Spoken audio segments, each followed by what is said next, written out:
الحمدللہ رب العالمین والصلاة والسلام على سید المرسلین اما بعد فاعوذ باللہ من الشیطان الرجیم بسم اللہ الرحمن الرحیم پڑھیے الصلاة والسلام علیک یا رسول اللہ وعلى آلک واصحابک یا حبیب اللہ الصلاة والسلام علیک یا نبی اللہ وعلى آلک واصحابک یا نور اللہ۔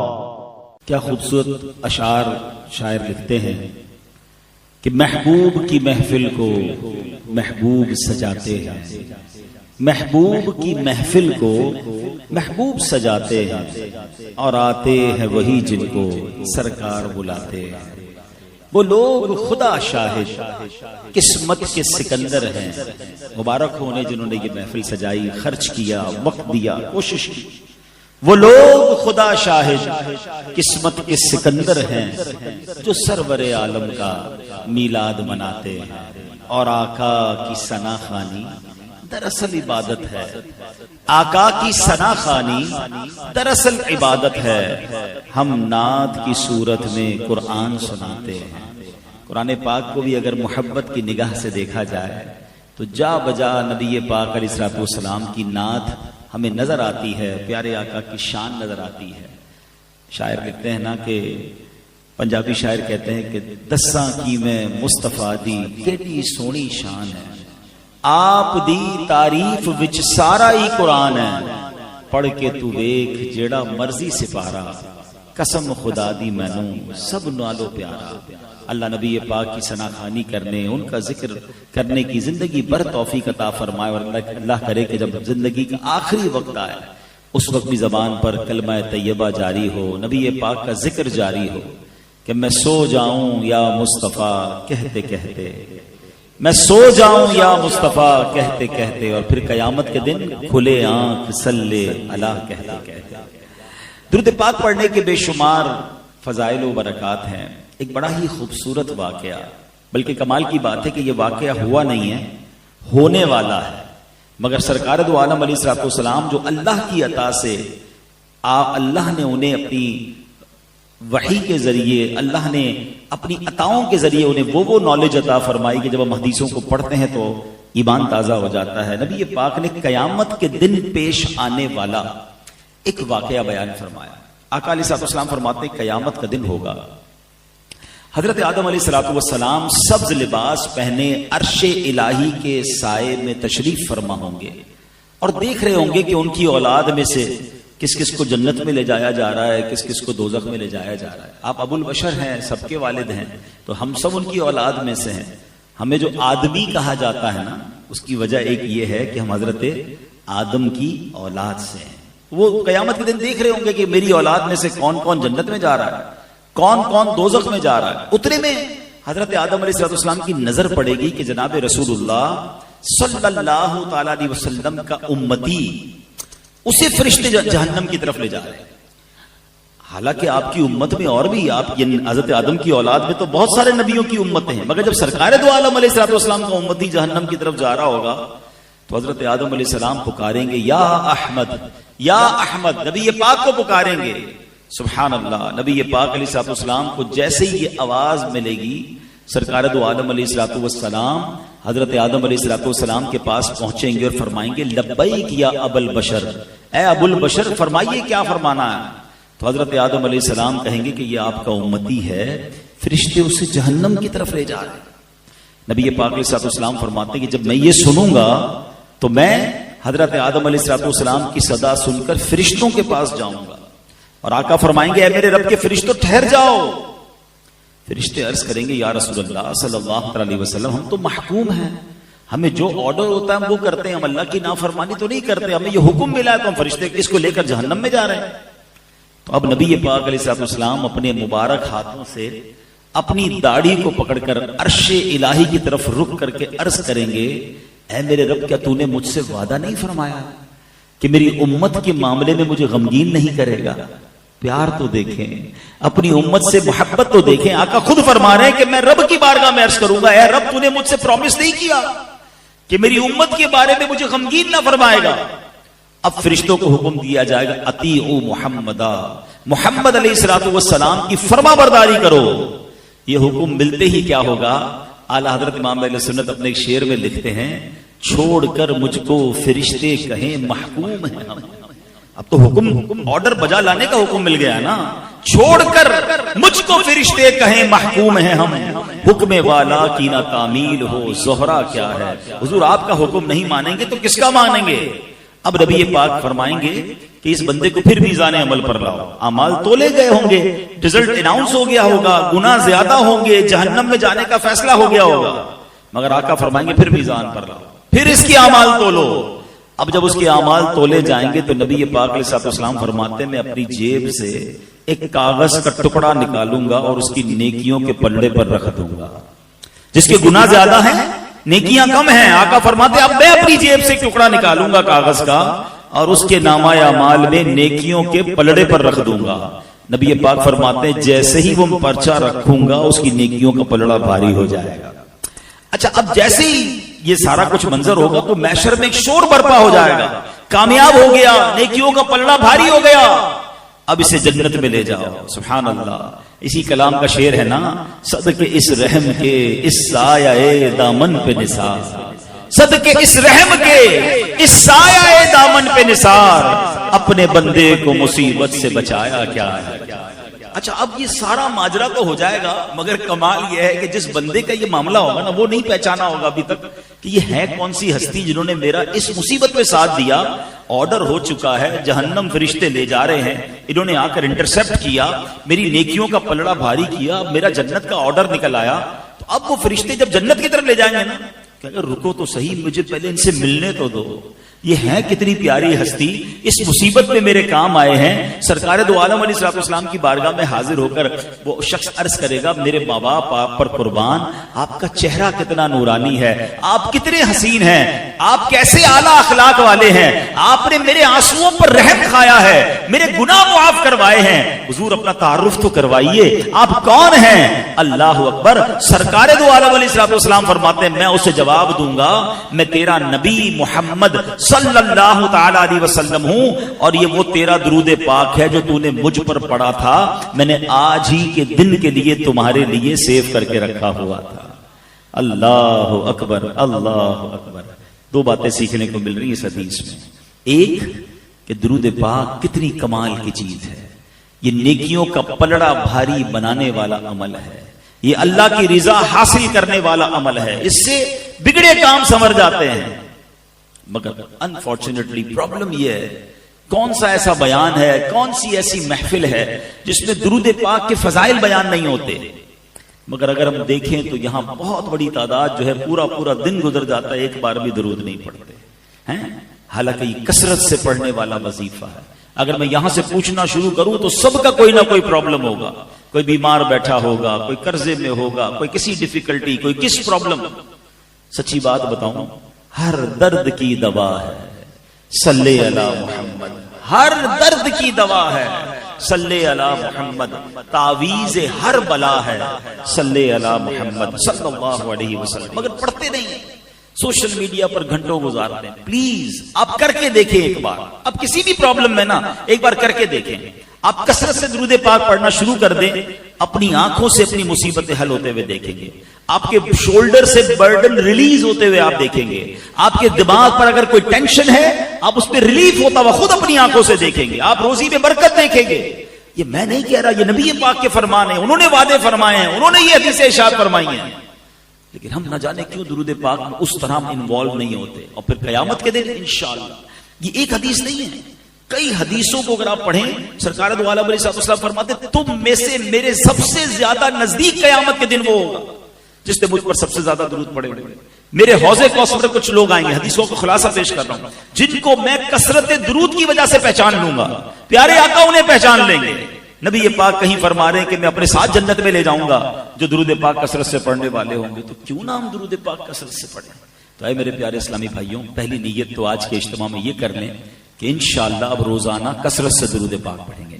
ایک بار محبت کے ساتھ پڑھ لیں، صلو علی الحبیب صلی اللہ تعالی علی محمد صلی اللہ علیہ وسلم۔ اس حدیث سے ایک اور جو خوبصورت بات سیکھنے کو ملی کہ سرکار دو عالم علیہ الصلوۃ والسلام قیامت کے دن کس طرح اپنے امتیوں کی شفاعت فرمائیں گے، کس طرح تلاش کر کر کے گناہگاروں کی بخشش کروائیں گے. یعنی کتنا پیار ہے انہیں کہ اس دن جب ساری دنیا کے لوگ جمع ہوں گے سرکار دو عالم علیہ الصلوۃ والسلام کو اپنے امتیوں کا خیال ہوگا. آج چونکہ میلاد مصطفیٰ کی ایک محفل ہے، ویسے بھی 11ویں شریف کا مہینہ شروع ہو چکا ہے، نبی پاک کے بہت سارے کمالات، بہت سارے اوصاف ہم نے سنے ہیں، مگر آج پرٹیکولرلی شفاعت مصطفیٰ صلی اللہ علیہ وسلم یہ کتنا بڑا انعام ہے اس امت پر. یہ نبی پاک پر بھی انعام ہے کہ ان کو قیامت کے دن کیسی عزت کا مقام عطا کیا جائے گا، ہم سنیں گے آگے بیان میں. اور پھر ہم گناہگاروں پر یہ کتنا بڑا احسان ہے کہ ہم اس نبی علیہ الصلوۃ والسلام کے امتی ہیں جن کو رب نے مقام محمود عطا فرمایا، جو شفاعت کبریٰ فرمائیں گے. آج سنتے جائیے اور ایمان تازہ کیجئے، اپنی محبت میں اور اضافہ کیجئے، اور آخر میں انشاءاللہ بیان کے میں یہ بھی بتاؤں گا کہ وہ کون سے اعمال ہیں اگر اس کو ہم اپنا لیں تو انشاءاللہ شفاعت کے حقدار ٹھہر جائیں گے. انشاءاللہ نبی پاک کی شفاعت ملنا مزید آسان ہو جائے گی. اب ذرا سنیے گا، حضرت حرب بن سریج رحمت اللہ تعالی علیہ فرماتے کہ ایک مرتبہ امام زین العابدین رضی اللہ تعالیٰ عنہ کے شہزادے امام محمد رحمت اللہ تعالی علیہ کی میں خدمت میں حاضر ہوا اور میں نے عرض کی، آل رسول ہیں امام زین العابدین کے صاحبزادے امام محمد، کہ اے پیارے امام، عراق کے لوگ کہتے ہیں کہ قیامت میں نبی پاک علیہ الصلوۃ والسلام شفاعت فرمائیں گے، ذرا یہ فرمائیے کیا یہ شفاعت حق ہے؟ سوال کیا ان سے. تو حضرت امام محمد کیا کہتے ہیں، خدا کی قسم شفاعت حق ہے. مجھے حضرت محمد بن حنفیہ نے حدیث بیان کی، انہوں نے مسلمانوں کے چوتھے خلیفہ مولا علی شیر خدا کرم اللہ تعالی وجہ الکریم سے یہ حدیث سنی ہے کہ نبی پاک علیہ الصلوۃ والسلام نے فرمایا میں روز قیامت شفاعت کرتا جاؤں گا یہاں تک کہ میرا رب مجھے فرمائے گا ارضیت یا محمد، یعنی اے پیارے محبوب کیا آپ راضی ہو گئے؟ میں عرض کروں گا ربی ارضیت، اے میرے رب میں راضی ہو چکا ہوں. سبحان اللہ، یعنی نبی پاک کی رضا اللہ کو محبوب ہوگی. اور سبحان اللہ پھر آگے جو کمال کا جملہ ارشاد فرمایا نا، یہ سمجھیے اس بیان کا عطر ہے. اگر آپ اس کو اس ٹیسٹ کو لے لیں گے نا آپ کی روح بھی آج خوش ہو جائے گی. حضرت حرب بن سریج فرماتے ہیں کہ امام محمد نے یہ حدیث شریف سنانے کے بعد فرمایا، اے اہل عراق کیا تم یہ سمجھتے ہو کہ قرآن کریم میں سب سے زیادہ امید دلانے والی یہ آیت ہے؟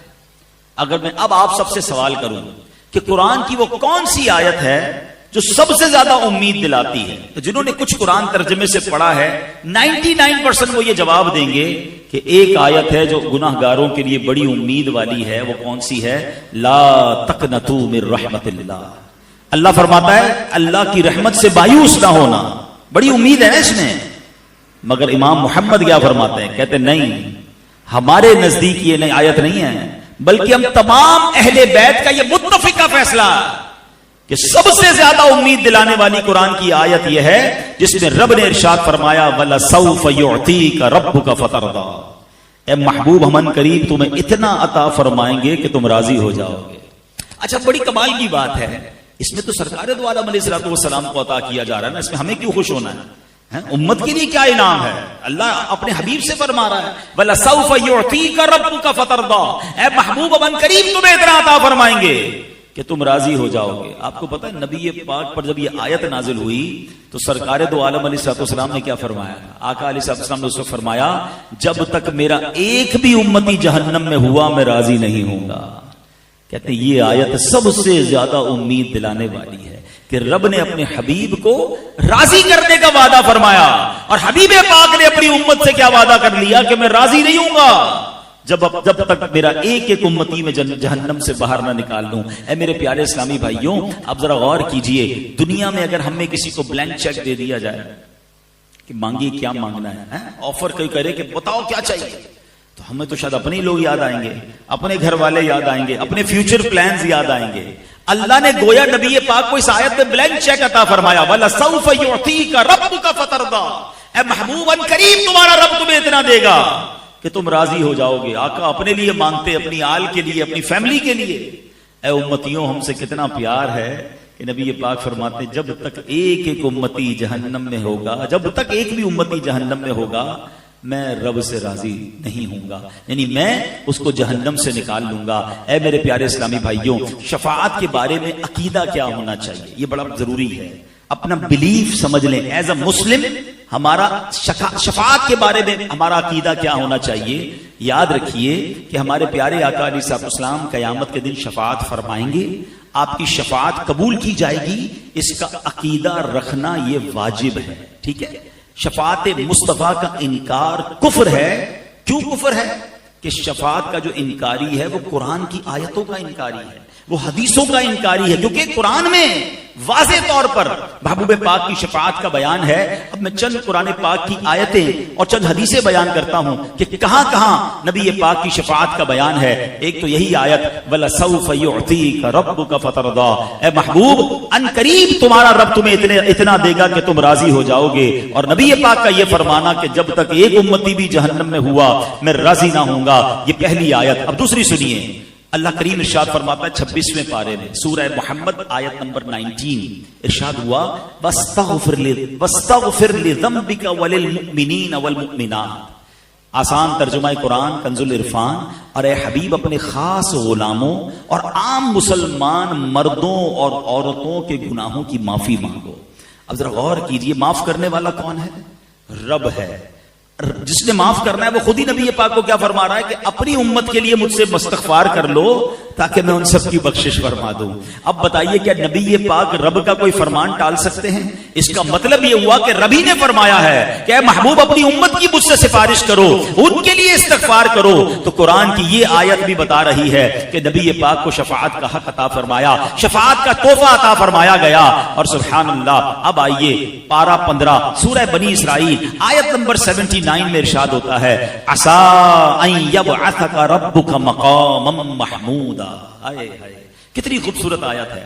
اللہ فرماتا ہے قریب ہے کہ آپ کا رب آپ کو ایسے مقام پر فائز فرمائے گا کہ جہاں سب تمہاری حمد کریں گے. مقام محمود کیا ہے؟ نبی پاک سے ہی سوال کیا گیا کہ یا رسول اللہ مقام محمود کیا ہے؟ فرمایا ہوا الشفاعہ، وہ شفاعت ہے. سبحان اللہ، مقام محمود نبی پاک علیہ الصلوۃ والسلام کو جب عطا کیا جائے گا نا، وہ قیامت کے دن ایسا نرالا منظر ہوگا. اللہ اکبر.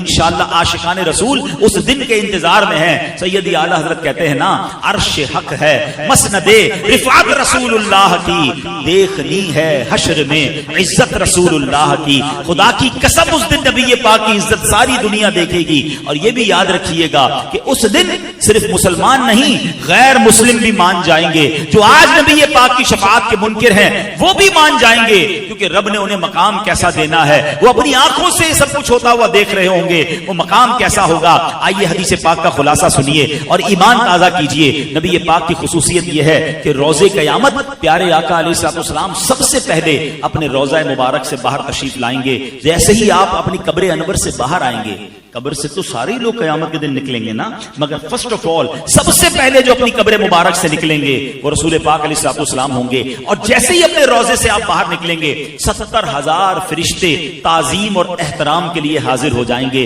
کیا شاندار پروٹوکول ہوگا نبی پاک علیہ الصلوۃ والسلام کا. پھر آپ کی خدمت میں براق پیش کیا جائے گا، جنتی سواری پیش کی جائے گی جس پر سوار ہو کر آپ میدان محشر کو تشریف لائیں گے. اللہ اکبر. اب سنیے نبی پاک کے فرمان، ایمان تازہ ہو جائے گا.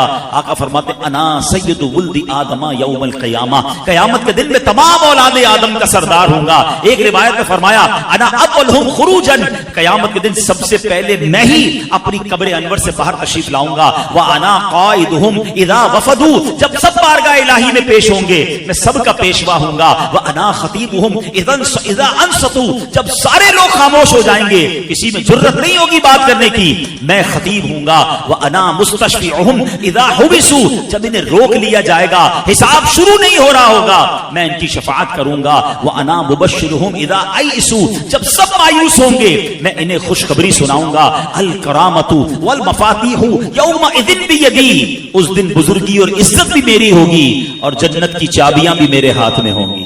وانا اکرم ولد آدم علی ربی، اور میرے رب کریم کی بارگاہ میں تمام اولاد آدم سے بڑھ کر میری عزت ہوگی. فرمایا اس روز 1000 خادم میرے گرد اس طرح ہوں گے جیسے بکھرے ہوئے موتی ہوتے ہیں. حدیث پاک میں فرمایا بیدی لواء الحمد، قیامت کے دن حمد کا پرچم میرے ہاتھ میں ہوگا. تحت تحتی آدم فمن دونہ، حضرت آدم اور ان کی اولاد میں جو ہیں سب کے سب میرے اس پرچم کے نیچے ہوں گے۔ اللہ اکبر، اب ذرا غور کیجئے اللہ نے کیسا مقام عطا فرمایا ہوگا۔ یاد رکھیے جب یہ مقام محمود دیکھیں گے اپنے تو اپنے، پرائے بھی مانیں گے، مگر اس دن کا ماننا کام نہ آئے گا کہ اس دن تو وہ دیکھ کر مانیں گے نا۔ ارے ماننا آج ہے، عزت آج کرنی ہے، عقیدہ آج مضبوط کرنا ہے۔ یہی بات تو سیدی اعلیٰ حضرت لکھتے ہیں کہ آج لے ان کی پناہ، آج مدد مانگ ان سے، آج لے ان کی پناہ، آج مدد مانگ ان سے، پھر نہ مانیں گے قیامت میں اگر مان گیا۔ قیامت میں تو غیر مسلم بھی مان جائیں گے جب ایسا مقام دیکھیں گے۔ اب تصور کیجئے وہ کیسا دن ہوگا، زمین تانبے کی ہوگی، سورج 1.25 میل پر ہوگا، لوگ اپنے پسینے میں ڈبکیاں کھا رہے ہوں گے، انتظار ہوگا کہ ختم نہیں ہو رہا ہوگا۔ کبھی گرمی کے اندر ہمیں کوئی 5-10 منٹ باہر کھڑا کر دے اور کہے جناب 10 منٹ رکیے اور 10 منٹ بعد آئیے گا، وہ 10 منٹ نہیں کٹتے ہیں کیونکہ پسینے سے بندہ شرابور ہو جاتا ہے، بندہ فوراً کوئی سایہ ڈھونڈتا ہے، مگر اس دن اللہ کے عرش کے سوا کوئی سایہ نہ ہوگا۔ اب کیا ہوگا جب بہت گرمی لگے گی، بہت ٹائم گزر جائے گا، تو اہل محشر آپس میں مشورہ کریں گے کہ کچھ تو کرو، کسی سے تو بات کرو، حساب کتاب ہی شروع ہو جائے۔ کھڑے کھڑے جناب گرمی میں سارے تھک گئے، اب جناب سب مل کر حضرت آدم علیہ السلام کے پاس جائیں گے۔ جب حضرت آدم کے پاس جائیں گے نا تو جا کر کہیں گے اے ابو البشر، آپ سب سے پہلے دنیا میں آئے ہیں، آپ اللہ کی بارگاہ میں سفارش کریں اور ہمارے اس مصیبت سے ہماری نجات دلائیں۔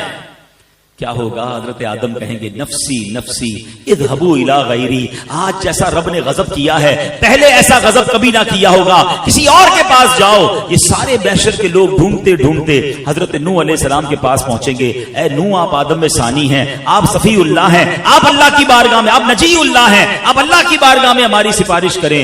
آپ فرمائیں گے اذهبوا الی غیری نفسی نفسی، آج رب نے جیسا غضب کیا ایسا پہلے کبھی نہیں کیا۔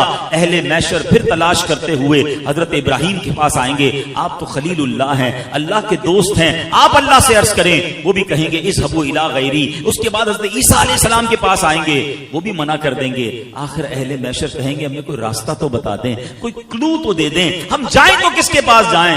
جب یہ سب گھوم پھر کر حضرت عیسیٰ کے پاس آئیں گے نا، حضرت عیسیٰ کہیں گے ایک ہی شخصیت ہے جو آج مدد کر سکتی ہے، وہ اللہ کے آخری نبی ہیں، وہ رحمت للعالمین ہیں، جناب رسول اللہ صلی اللہ علیہ وسلم کے پاس چلے جاؤ، آج وہ تمہاری مدد کریں گے، انہی کے ہاتھ میں شفاعت کا دروازہ ہے۔ اللہ اکبر۔ اب یہ اہل محشر جب حضرت جناب رسول اللہ صلی اللہ علیہ وسلم کے پاس آئیں گے تو میرے آقا علیہ الصلوۃ والسلام یہ نہ کہیں گے اذهبوا الی غیری، آقا فرمائیں گے انا لہا انا صاحبکم، آؤ میرے غلاموں، آج میں اسی دن کے لیے ہوں۔ سبحان اللہ۔ اسی منظر کو کس خوبصورت انداز میں مولانا حسن رضا خان صاحب لکھتے ہیں نا، وہ لکھتے ہیں کہیں گے اور نبی اذهبوا الی غیری، کہیں گے اور نبی اذهبوا الی غیری، میرے حضور کے لب پر انا لہا ہوگا، میرے حضور کے لب پر انا لہا ہوگا، دکھائی جائے گی محشر میں شان محبوبی کہ آپ ہی کی خوشی آپ کا کہا ہوگا۔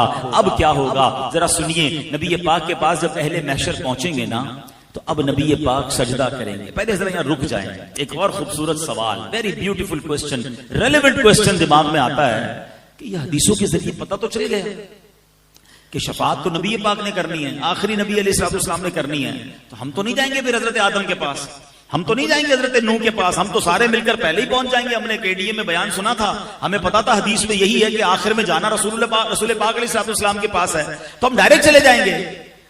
علماء کہتے ہیں ٹھیک ہے حدیثوں میں یہ سارا تصور اور ساری بات بتا دی گئی ہے، مگر اس دن اہل محشر سارے ہی بھول جائیں گے، سب یہ کام کریں گے، اور اس کی ایک ریزن ہے، اس کی ایک وجہ ہے، اس کو ایک اور لاجک سے سمجھ لیں۔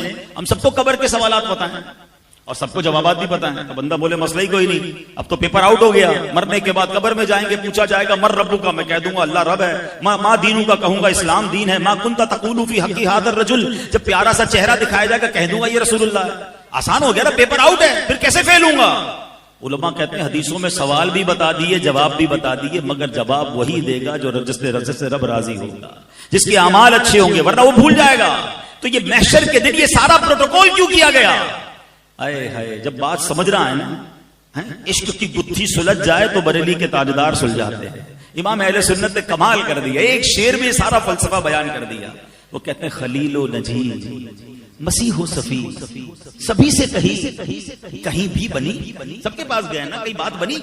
حضرت ابراہیم کے پاس گئے, حضرت موسیٰ کے پاس گئے, حضرت عیسیٰ کے پاس گئے, حضرت آدم کے پاس گئے, اتنا گھومے, کوئی بات بنی کہ نہیں؟ خلیل و نجی, مسیح و صفی سبھی سے کہیں بھی بنی. یہ بے خبری, یہ خلق پھری کہاں سے کہاں تمہارے لیے. یہ ساری خلق کو, یہ ساری مخلوق کو جو پھرایا گیا ہے, یہ حضور آپ کے لیے پھرایا گیا. اور کیوں پھرایا گیا؟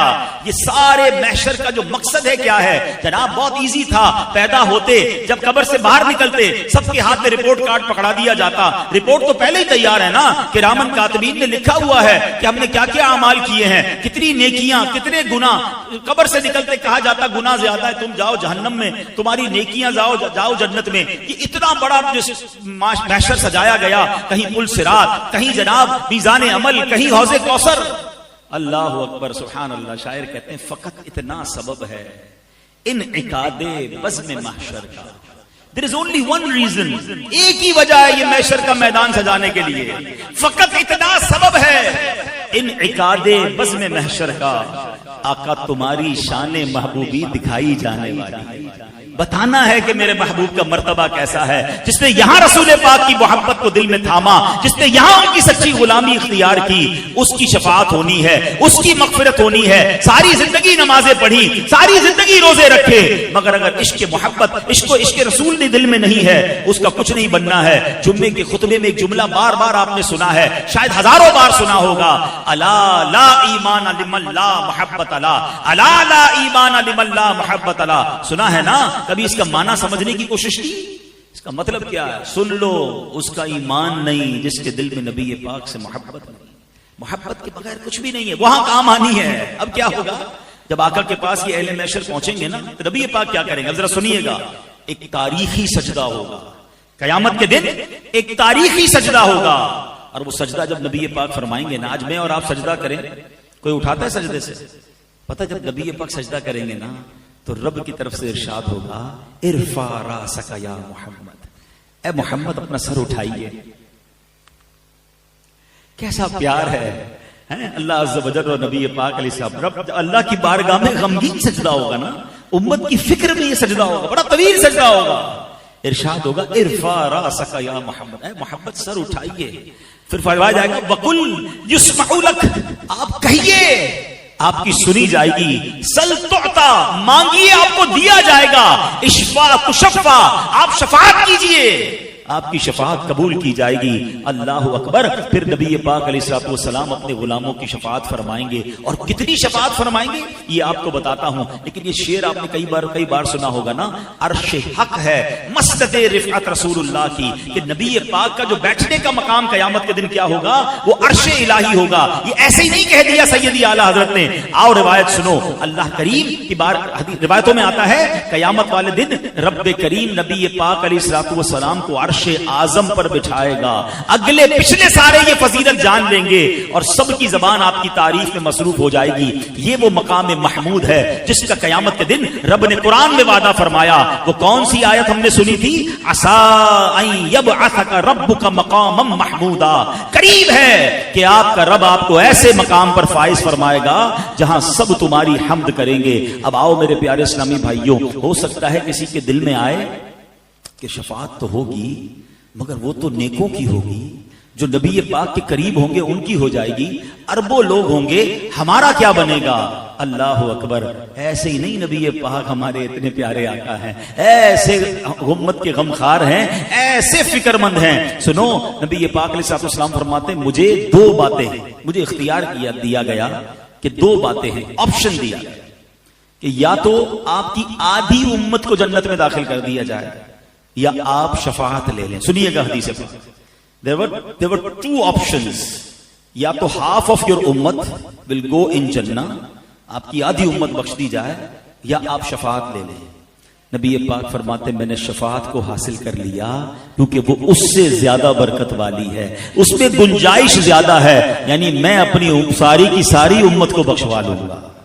ایک اور جگہ نبی پاک علیہ الصلوۃ والسلام فرماتے ہیں شفاعتی للہالکین من امتی، شفاعت میری امت کے ان لوگوں کے لیے ہے جنہیں گناہوں نے ہلاک کر دیا، میرے آقا گناہگاروں کو تلاش کر کر کے شفاعت فرمائیں گے۔ سبحان اللہ۔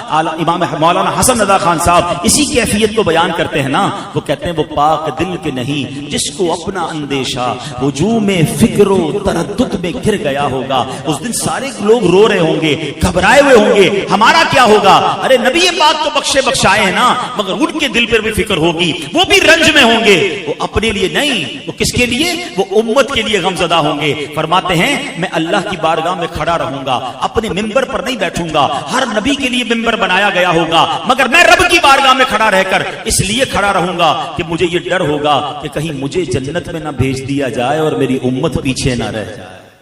آپ سمجھ رہے ہیں اس بات؟ میں اور آپ تمنا کیا کر رہے ہیں کہ قیامت کے دن جلدی جلدی جنت میں بھیج دیے جائیں۔ نبی پاک فرماتے مجھے یہ خوف ہوگا کہ کہیں مجھے جنت میں نہ بھیج دیا جائے، میری امت پیچھے نہ رہ جائے۔ اللہ اکبر۔ ایسا خیال تو ماں باپ بھی نہیں کرتے اپنے بچوں کا جو نبی پاک اس دن فرمائیں گے۔ یہی بات مولانا حسن رضا خان صاحب لکھتے ہیں کہ عزیز بچے کو ماں جس طرح تلاش کرے، ارے کسی کا ماں کا بچہ گم ہو جائے کیسے ڈھونڈتا ہے؟ عزیز بچے کو ماں جس طرح تلاش کرے، خدا گواہ یہی حال آپ کا ہوگا۔ ہزار جان فدا نرم نرم پاؤں سے پکار سن کے اسیروں کی دوڑتا ہوگا۔ ارے اپنے مبارک پاؤں سے کبھی ادھر سے کوئی پکار رہا ہوگا، کوئی ادھر سے پکار رہا ہوگا، اور آقا دوڑ دوڑ کر انہیں بچا رہے ہوں گے۔ کوئی قریب ترازو، کوئی لبے کوثر، کوئی صراط میں ان کو پکارتا ہوگا۔ کسی کو لے کے چلیں گے فرشتے سوئے جہنم، وہ ان کا راستہ پھر پھر کے دیکھتا ہوگا۔ آقا مجھے جہنم میں لے جایا جا رہا ہے، یا رسول اللہ میری شفاعت فرمائیے، اور آقا کرم فرما کر اس کی شفاعت فرمائیں گے۔ یہ حال نبی پاک کا قیامت کے دن ہوگا، اور خود فرماتے ہیں میں اپنے ممبر پر اس وقت تک نہیں بیٹھوں گا جب تک میرے امتیوں کو جہنم سے نہ نکال لوں۔ ایک اور حدیث پاک میں آتا ہے، نبی پاک فرماتے ہیں روئے زمین پر جتنے درخت اور پتھر ہیں قیامت کے دن میں ان سب کی تعداد کے برابر آدمیوں کی شفاعت کروں گا۔ اتنی شفاعت فرمائیں گے، اتنی شفاعت فرمائیں گے۔ اللہ اکبر۔ ایک اور جگہ روایت میں ملتا ہے کہ ہر نبی کو ایک دعا دی گئی ہے۔ ویسے تو نبی کی ہر دعا قبول ہوتی ہے، مگر ایک اسپیشل دعا دی گئی کہ وہ جو مانگیں گے انہیں عطا کیا جائے گا۔ نبی پاک نے پتہ کیا فرمایا؟ فرمایا ہر نبی نے اپنی دعا دنیا میں کر لی ہے، میں نے وہ دعا قیامت کے دن بچا کے رکھی ہے، اور وہ اس دن میں اپنی امت کے لیے کروں گا۔ اللہ اکبر۔ پیار تو دیکھے ہم سے۔ میں اب نوجوانوں سے 2 منٹ بات کرنا چاہتا ہوں۔ ہم لوگ کہتے ہیں میں فلاں فٹ بالر سے پیار کرتا ہوں، مجھے فلاں ایکٹر سے پیار ہے، مجھے فلاں کرکٹر بڑا اچھا لگتا ہے۔ گھر میں جاؤ تو تصویریں لگائی ہوئی ہیں، اس کو ایڈمائر کر رہے ہیں، اس کو فالو کر رہے ہیں، اس جیسے کپڑے، اس جیسے بال، اس جیسے سٹائل۔ کبھی پوچھوں اس سے کہ بھائی کبھی وہ جو بڑا آدمی جس کو آپ فالو کرتے ہیں دیوانے اس نے کبھی آپ کا کوئی خیال کیا، آپ کو جانتا ہے؟ نوجوان کہتے ہیں ہمیں کیسے جانے گا، اس کے تو اربوں کروڑوں فالوورز ہیں، ہم تو کبھی ملے نہیں ہیں، بس اس کو دیکھا ہے دیوانے ہو گئے ہیں، وہ ہمیں جانتا بھی نہیں، ہمارا خیال کہاں سے رکھے گا؟ اب مجھے بتاؤ تم اس کو چاہتے ہو کہ جو تمہیں جانتا نہیں ہے، جس نے کبھی تمہارا خیال نہیں رکھا؟ میں اس کی محبت کی بات کر رہا ہوں کہ میں اور آپ پیدا نہیں ہوئے تھے 1400 سال پہلے جو ہمیں یاد کرتے تھے، جو راتوں کو جاگتے تھے، ہمارے لیے آنسو بہاتے رہے، معراج کی شب امت کو یاد کیا، اور آپ دیکھیں محشر کے دن کیا حال ہوگا۔ ارے واقعی اگر کسی سے محبت کرنی ہے، کسی پر فدا ہونا ہے، تو رسول پاک سے بڑھ کر کوئی ایسی ہستی نہیں ہے۔ اعلیٰ حضرت کہتے ہیں نا، جو نہ بھولا ہم غریبوں کو رضا، جو نہ بھولا ہم غریبوں کو رضا، یاد اس کی اپنی عادت کیجیے۔ اب آئیے، باتیں تو بہت ساری ہیں، مگر اب میں کچھ وہ اعمال بتا دیتا ہوں حدیثوں کے ذریعے جس کے بارے میں نبی پاک نے فرمایا کہ یہ عمل کرنے والے کو میری شفاعت ملے گی۔ شفاعت حاصل کرنی ہے نا، تو کچھ ایسا بننے کی بھی تو کوشش کریں۔ پیارے آقا فرماتے قال لا الہ الا اللہ خالصا من قلبہ۔ ایک دن نبی پاک سے حضرت ابو ہریرہ نے پوچھا، یا رسول اللہ قیامت کے دن آپ کی شفاعت کی سعادت کون پائے گا؟ کون آپ کی شفاعت حاصل کر سکتا؟ کتنا خوبصورت جواب دیا، قال لا الہ الا اللہ خالصا من قلبہ۔ فرمایا جس نے دل کے اخلاص کے ساتھ کلمہ طیبہ پڑھا ہوگا وہ شفاعت کا حق۔ گروئنگ ریلیجن آن ارتھ، اس وقت دنیا میں سب سے تیزی سے اسلام پھیل رہا ہے، لیکن ایک بات یاد رکھیے کہ ایسا نہیں ہے کہ کوئی مسلمان اسلام سے پھر نہیں سکتا. قرآن کیا کہتا ہے؟ یا ایھا الذین آمنوا اتقوا اللہ حق تقاتہ ولا تموتن الا وانتم مسلمون. اے ایمان والو اللہ سے ڈرو جیسا کہ ڈرنے کا حق ہے, اور مت مرنا نہیں مگر مسلمان. دیر از اے بگ کوسچن. شروع میں کہا جا رہا ہے ایمان والو, تو ایمان والا تو موت بھی مرے گا. ہمارا تو کانسیپٹ یہی ہے نا کہ بھائی مسلمان ہو گیا, اب کیا ہے, اب تو انشاءاللہ ایمان کے ساتھ جائیں گے. نہیں, قرآن وارن کر رہا ہے ولا تموتن الا وانتم مسلمون, مت مرنا مگر مسلمان. It means there is some type of doubt کہ ایمان مرنے سے پہلے چھینا جا سکتا ہے. آپ کو پتا ہے سرکار دو عالم علیہ السلام کے صدقے ہمیں ایمان ملا ہے نا. نعت میں پڑھتے نا, تیرے صدقے میں آقا سارے جہاں کو دین ملا. مگر وہ کیا دعا کرتے؟ یا مقلب القلوب ثبت قلبی علی دینک, اے دلوں کو پھیرنے والے میرے دل کو اپنے دین پر ثابت قدمی عطا فرما. تو پلیز دو باتیں کرنی. ایک تو ایمان کی فکر کرنی ہے, ایمان کی حفاظت کے لیے دعا کرے, کچھ تھوڑی سی فکر کرے. آپ کی قیمتی گاڑی ہے, قیمتی موبائل ہے, قیمتی اشیاء ہے, اس کی حفاظت کی فکر کرتے ہو. سب سے زیادہ قیمتی کیا ہے میرے اور آپ کے پاس؟ وہ ایمان ہے. اور ایمان بہت سارے طریقوں سے چھن سکتا ہے. ایک تو یہ ہے کہ بندہ دعا کرے. اس کی وجہ کیا ہے کہ ہمارا سب سے بڑا دشمن کون ہے؟ قرآن کہتا ہے انہ لکم عدو مبین, شیطان, اوپن اینیمی. قرآن کہتا ہے. تو یہ شیطان پتہ کیا چاہتا ہے؟ الٹیمیٹ گول شیطان کا کیا ہے کہ وہ تو جہنم میں جائے گا نا, بے ایمان ہے. وہ چاہتا ہے میں ان کا بھی ایمان کسی طرح چھین لوں اور یہ بھی میرے ساتھ جہنم میں جائے. تو اب اس کے پلانز ہیں, اس پلانز کو سمجھنا ہوگا. برے خاتمے کے اسباب میں علماء کہتے ہیں بری صحبت, گناہوں کی تکرار, بار بار ہر وقت گناہ کرتے رہنا. حدیث پاک میں آتا ہے جب بندہ ایک گناہ کرتا ہے نا, اس کے دل پر ایک سیاہ ڈاٹ لگ جاتا ہے. دوسرا کرتا ہے, پھر تیسرا کرتا ہے, پھر ایک ڈاٹ. کرتے کرتے کرتے پورا دل ہی سیاہ ہو جاتا ہے. اب اس پر ہدایت کی کوئی بات اثر نہیں کرتی. ایسے بھی کئی لوگ ہوتے ہیں جب بھی دین کی بات کرو انہیں الجھن شروع ہو جاتی ہے, چڑ آتی ہے. قرآن کی بات کرو, حدیث کی بات کرو, برا لگتا ہے. وہ کہیں بیٹھ نہیں سکتے دین کی محفل میں. چیک کرو کہیں دل تو سیاہ نہیں ہو گیا, کیونکہ دل سیاہ ہو گیا تو شیطان کا اٹیک کامیاب ہو سکتا ہے, ایمان چھین سکتا ہے. دوسرا پرابلم جو ایمان چھین سکتا ہے وہ کفریہ کلمات ہے. اب باقاعدہ پلان کیا ہے شیطان نے. ہمارے بچوں کو پتا نہیں, ہمارے نوجوانوں کو پتا نہیں ہے. فلمی گانوں میں کفریہ کلمے ڈال دیے, کامیڈی شو کے اندر عجیب عجیب سے چٹکلے آ رہے ہیں جس میں کبھی جنت کا مذاق, کبھی دوزخ کا مذاق, جہنم کے عذاب کا مذاق اڑایا جا رہا ہے. ہم تو جہنم میں جائیں گے, معاذ اللہ کہ وہاں فلاں لوگ بھی ہوں گے. یعنی آپ کو اس طرح ہنسایا جا رہا ہے اور لوگ ہنس بھی رہے ہیں, اس کو ریپیٹ بھی کر رہے ہیں, حالانکہ نہیں پتا. ان تمام چیزوں میں ہماری ایک لمٹ ہے. ہم اس لمٹ کو کراس کریں گے تو دائرہ اسلام سے خارج ہو سکتے ہیں. تو ہمیں ان تمام چیزوں کا علم, بری صحبتوں سے بچنا ہے, بولتے سے پہلے خیال کرنا ہے. ہر جگہ بولنا نہیں ہوتا, ہر بات میں آپ اپنی لب کشائی نہیں کر سکتے. تو بہرحال یہ ٹاپک تو بہت لمبا ہے, لیکن میں ایک مشورہ دے دیتا ہوں, پھر اگلے ٹاپک پر آتا ہوں. ایک کتاب میں آپ کو سجیسٹ کرتا ہوں, one of the beautiful book on that subject. بلکہ میں کہوں کہ صدیوں میں ایسی کتاب نہیں لکھی گئی ہے. اللہ سلامت رکھے امیر اہل سنت, فاؤنڈر آف دعوت اسلامی, مولانا الیاس قادری صاحب کو کتاب کا نام ہے کفریہ کلمات کے بارے میں سوال و جواب. آپ بلیو کریں, ایک بار اس کتاب کو پڑھ لیں, کہتے ہیں نا ذہن کی کھڑکیاں کھل جائیں گی کہ یار یہ جملے تو مذاق میں کہہ رہے ہوتے ہیں, ہم تو دوستوں میں بیٹھ کے کہہ رہے ہوتے ہیں, ہمیں پتہ ہی نہیں ہے. مگر وہ جملے بعض اوقات زبان سے نکلتے ہیں جو بندے کو ایمان سے خارج کر دیتے ہیں. یہ شاکی پلان کر کے داخل کیے گئے ہیں ہماری گفتگو میں, ہمارے محاوروں میں, ہمارے جناب فلموں ڈراموں کے اندر. تو ایمان کی فکر کریں. ولا تموتن الا وانتم مسلمون, مت مرنا مگر مسلمان. اب بھی ہو سکتا ہے کسی کے ذہن میں خیال آئے کہ یار یہ مولانا صاحب نئی بات لے آئے, بھائی یہ کہاں ایمان کیسے ختم ہوگا, بھائی مسلمان ہے, مسلمان ہو کے بھی ایمان سے جائیں گے. چلو پیران پیر شیخ عبد القادر جیلانی کی بات سنو. اولیاء اللہ کا مائنڈ سیٹ ہی اور تھا. 11ویں شریف شروع ہو گئی ہے نا, غوث پاک کی صرف نیازی خانی ہے, ان کے نعرے ہی لگانے ہیں, ان کی باتیں بھی تو سنو. شیخ عبد القادر جیلانی فرماتے ہیں آج عید کا دن ہے, عید کا دن ہے. عبد القادر کے لیے عید کا دن وہ ہوگا جب اپنا ایمان سلامت لے کر قبر میں جائے گا.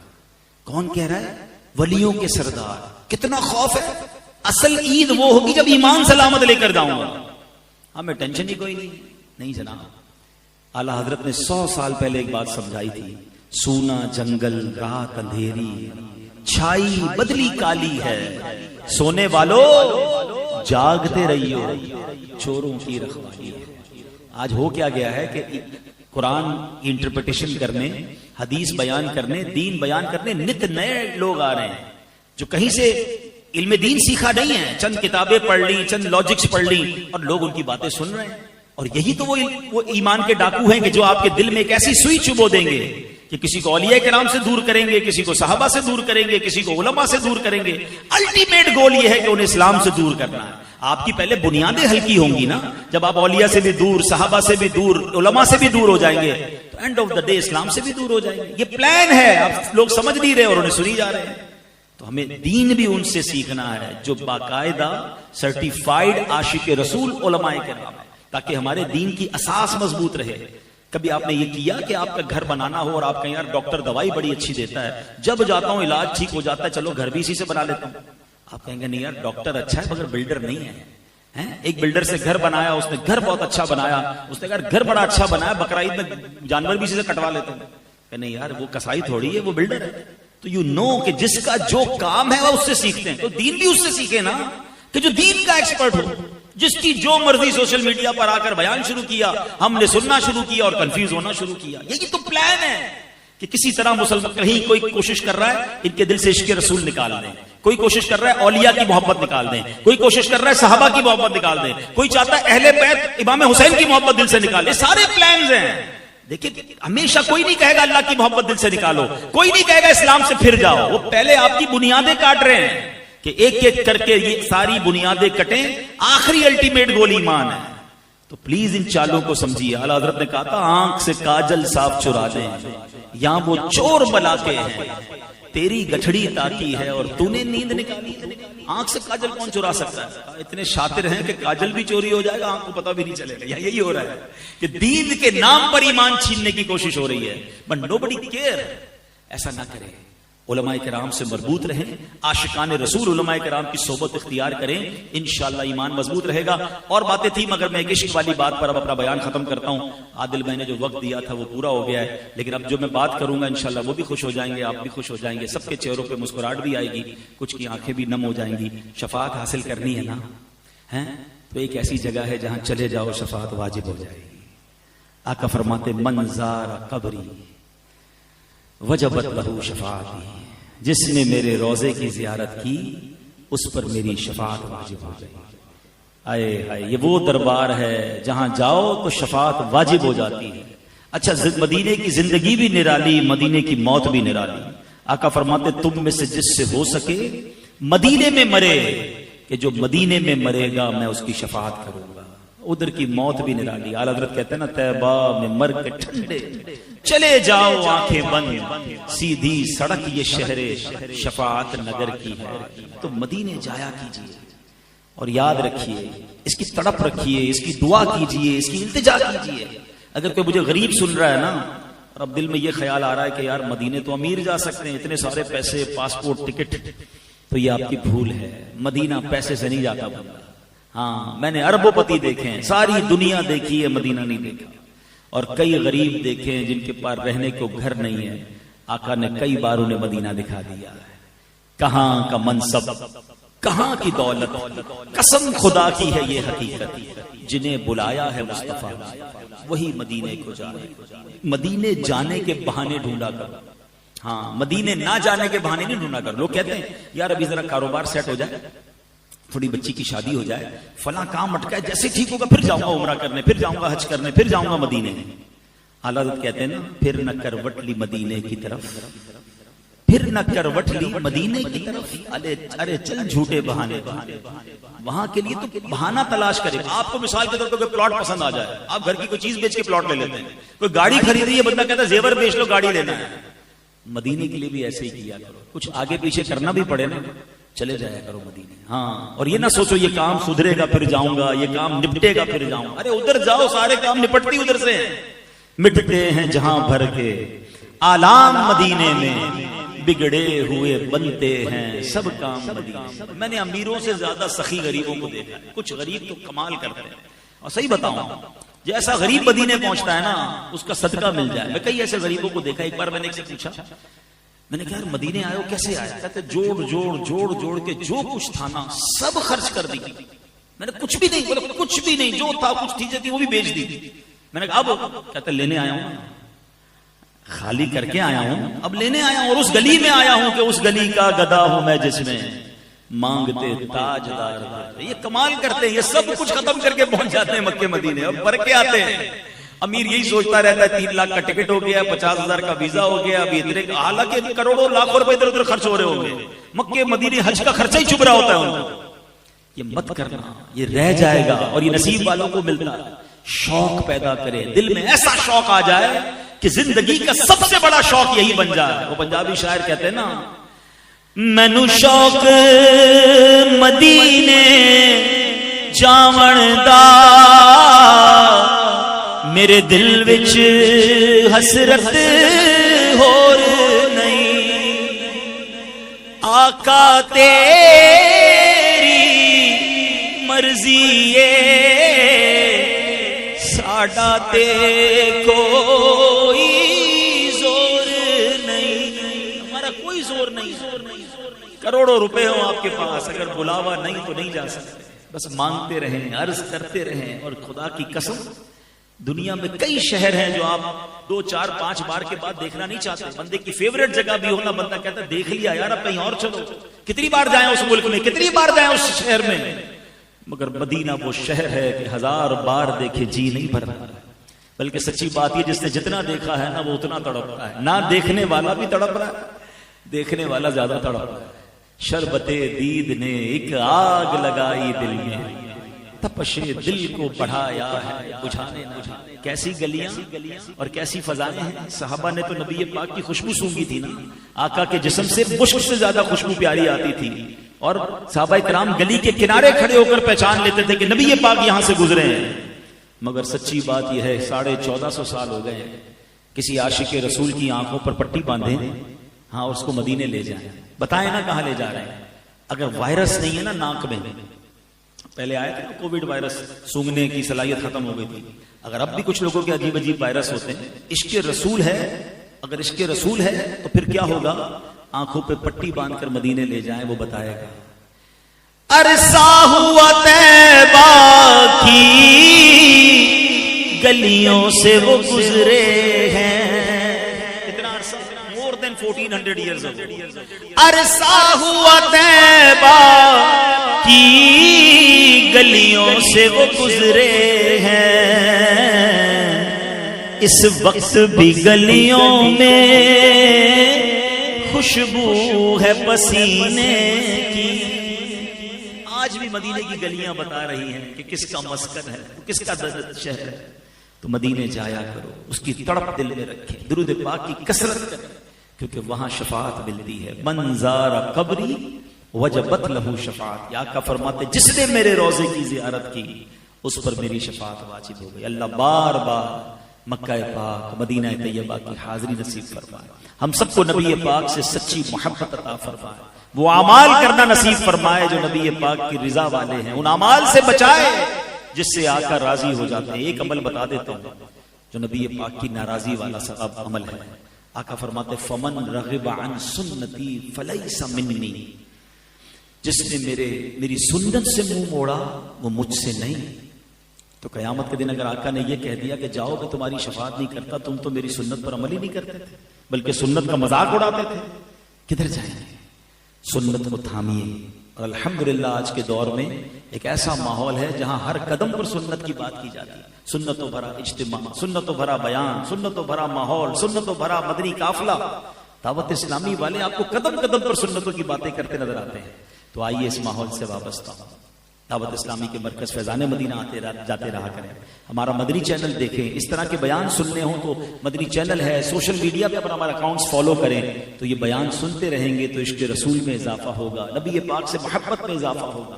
اللہ کرے کہ گناہوں بھری زندگی چھوڑ کر ہم سنتوں بھری زندگی گزارنے میں کامیاب ہو جائیں۔ آخر میں گزارش یہ ہے کہ عاشقان رسول کی بڑی پیاری تحریک دعوت اسلامی، جس نے سب سے پہلے تو میں اس مسجد کا تحفہ دیا، اور الحمدللہ دنیا بھر میں 600 کے قریب مسجدیں سال میں دعوت اسلامی بناتی ہے، ہزاروں مدارس موجود ہیں، لاکھوں بچے اس میں پڑھ رہے ہیں، بغیر فیس کے پڑھ رہے ہیں، دعوت اسلامی کی برکت سے غیر مسلم مسلمان ہو رہے ہیں، ویلفیئر کے کاموں کے ذریعے ہزاروں لاکھوں لوگوں کی امداد دنیا بھر میں کی جا رہی ہے۔ تو بہت بڑا نیٹ ورک ہے جو چند منٹوں میں تو بیان نہیں ہو سکتا۔ بس گزارش یہ ہے کہ اپنی زکوٰۃ میں، اپنے ڈونیشن میں، اپنے عطیات میں اور اپنے فطرے میں اپنی دعوت اسلامی کا بھرپور ساتھ دیں۔ رب کریم سے دعا ہے کہ رب کریم ہم سب کو دل کھول کر اپنی راہ میں خرچ کرنے کی توفیق عطا فرمائے۔ آمین بجاہ النبی الامین صلی اللہ علیہ وسلم۔